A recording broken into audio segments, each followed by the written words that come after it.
একটা business plan পাইছি। কি বিজনেস প্ল্যান? কোয়েল পাখি। আইডিয়াটা কিন্তু ভালো আইডিয়া। শোন, আমরা 3 জন মিলে প্রথমে 2000 কোয়েল পাখির বাচ্চা কিনবো। থবেন কোনটি? কে? আমাদের নিজেরই ঘরত। জি গন্ধ। আরে ব্যবসা করবে গেলে ইনকে গন্ধ সহ্য করাই লাগবি। ঠিকই কছু, ব্যবসায় হচ্ছে কষ্ট, কষ্ট না করলে কিষ্ট মেলে। ক্যালকুলেটর বের কর, একটা করে বাচ্চার দাম কত? জিরো সাইজ বাচ্চা 60 টাকা। এই মার 2000 গুণ 7 কত হয়? 14,000। একটা করে কোয়েল পাখি দৈনিক কয়টি করে খাবার খায়? 23 গ্রাম। এই মার 23 গ্রাম গুণ 2000 দৈনিক কয় কেজি খাবার খাবে? 46 কেজি। একটা কোয়েল পাখি কয়দিন বয়সে ডিম দেয়? 36 দিন। এই মার 36 গুণ 46 কত হয়? 1656 কেজি। 1 কেজি খাবারের দাম কত? তাও ধর 50 টাকা। এ মার 50 গুণ 1656।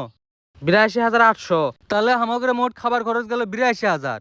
আরো ধরেন 4000 টাকা বেশি খরচ যাবি, তাহলে মোট খরচ যাবি 86,000। আমরা কোয়েল পাখি কিনছি কত দিয়ে? 14,000। তাহলে আমাদের মোট খরচ কত হলো?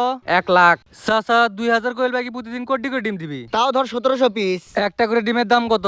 3 টাকা। ক্যালকুলেটর মার 1700 গুণ 3 কত হয়? 5,100। দৈনিক খাবি কোটি? 46 কেজি। 46 কেজি খাবারের দাম কত? 2,300। তাহলে মাইনাস মার দৈনিক লাভ কত? 2,800। একটা কোয়েল পাখি সারা জীবনে 180 দিন ডিম দেয়, তাহলে 180 দিনে লাভ কত হবে? 5,04,000।